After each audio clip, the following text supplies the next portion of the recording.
गिरिराज जी की परिक्रमा आप लोगों ने यदि लगाई होगी तो एक कुंड मिला होगा जिसको राधा कुंड कहा जाता है। बड़ा भारी कुंड है राधा कुंड। राधा कुंड के किनारे एक महात्मा जी रहते थे जिनका नाम था श्री रघुनाथ दास जी महाराज। रघुनाथ दास जी महाराज बंगाल प्रदेश के महात्मा, और इतना भजन करते 18 से 20 घंटे तक बैठ के निरंतर भगवान के नाम का जप करते, और पूरे दिन भर भजन करते। और खाने के लिए क्या खाते? केवल गैया का एक दोना छाछ पीते, बस बाकी भजन में लगे रहते। शरीर बिल्कुल कृशकाय हो गया। अच्छा, भगवान का भजन भी करते और अपनी कुटिया में आंख बंद करके भगवान की मानसिक सेवा करते। इनकी मानसिक सेवा इतनी सिद्ध हो गई कि रघुनाथ दास जी की मानसिक सेवा में रघुनाथ दास जी भगवान को पुकारते और भगवान प्रत्यक्ष इनकी कुटिया में प्रकट हो जाते। भगवान जब प्रकट हो जाते तो पूछते कि प्रभु क्या पाओगे? भगवान जो कहते वो बना के पवा देते, मन में ही बना देते महाराज। एक दिन भगवान को पुकारा, भगवान प्रकट हुए, कहा प्रभु क्या खाओगे? भगवान ने कहा रघुनाथ दास जी बहुत दिन हो गए, आज तो हमारे मन में तस्मई खाने की इच्छा है, तस्मई खिलाओ।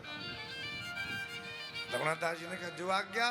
आंखें बंद करी और मन में ही चूल्हा चेताया, चूल्हा जलाया, चूल्हे पे बहुत बड़ा भगोना चढ़ा दिया महाराज, और गैया के दूध की मन ही मन में ऐसी सुंदर तस्मई बनाई, पूछो मत। देखो, एक तो होती है तस्मई और एक होती है खीर, इन दो में अंतर होता है।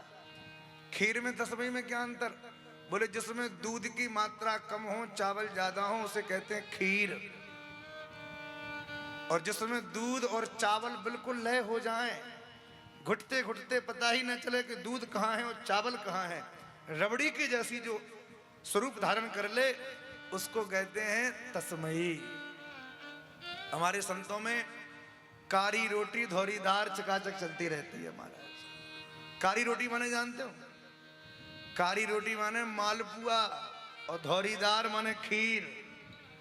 बाबाओं के यहाँ जाओ तो खीर मालपुआ की चकाचक रसोई चलती रहती है। रघुनाथ दास जी महाराज ने मन में ही सुंदर तस्मई बनाई और सोने की कटोरे में मन में सोच रहे हैं और अपने भगवान से कहा प्रभु पाइए। ठाकुर जी ने 1-2 चम्मच खीर तो खाई, और खीर खाने के बाद हमारे आराध्य भगवान ने कहा कि बाबा तुम रोज हमें खीर खिलाते हो पर तुमने आज तक कभी नहीं खाई, आज हमारा मन है कि ये खीर तुम पाओ। रघुनाथ दास जी ने कहा नहीं कन्हैया, आपके लिए हमने बनाई है, आप पाओ। भगवान ने कटोरा हाथ से छीन लिया और अपने हाथों से रघुनाथ दास जी महाराज को खीर पवाने लगे।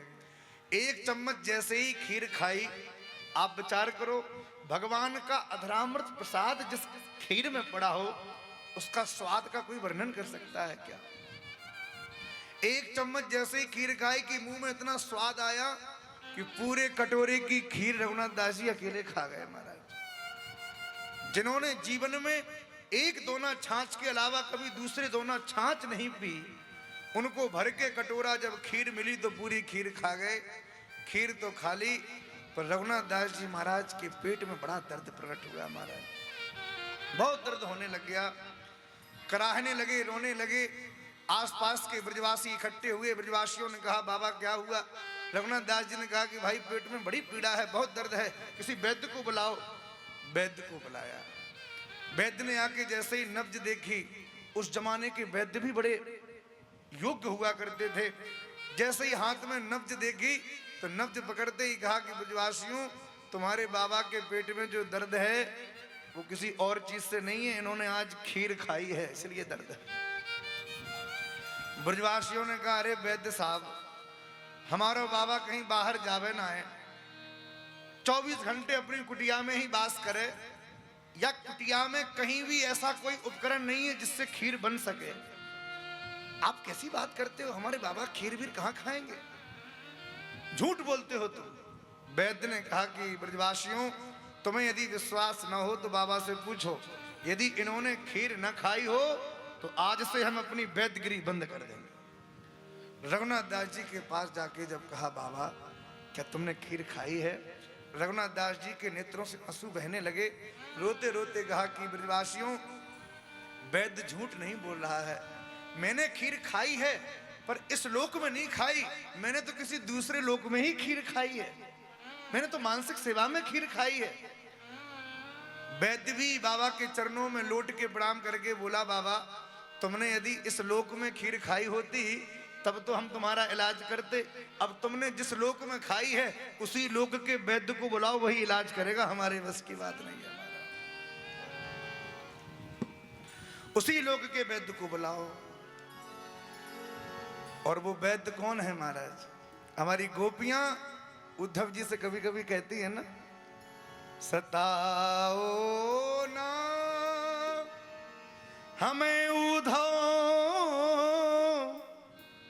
हमें दिल की बीमारी है। हमारा वैद्य दुनिया में वो एक बांके बिहारी है। भैया, इस भवरोग को दूर करने वाले तो केवल एक ही वैद्य हैं। और रघुनाथ दास जी महाराज से जब कहा कि बाबा अब इस लोक का वैद्य असर नहीं करेगा, तुम्हें उसी लोक के वैद्य को बुलाना पड़ेगा। रघुनाथ दास जी का दर्द तो बढ़ ही जा रहा है महाराज, कम होने का नाम ही ना ले। रघुनाथ दास जी महाराज ने जब आर्त भाव में भगवान को पुकारा, हमारे ठाकुर जी कुटिया में ही प्रकट हो गए। भगवान ने कहा, बाबा क्या हुआ? रघुनाथ दास जी ने कहा, भाई हमने आपको बहुत मना करी, खीर मत पवाओ, पर आप माने नहीं। और मानसिक सेवा की खीर खाने से पेट में दर्द हो गया। हमारे भगवान ने अपने छोटे छोटे हाथों से जैसे ही बाबा के पेट के ऊपर हाथ घुमाए, दर्द कब गायब हो गया पता ही नहीं चला। हमारा बोल भक्तवत्सल भगवान की। इसलिए भगवान की मानसिक सेवा अवश्य करनी चाहिए।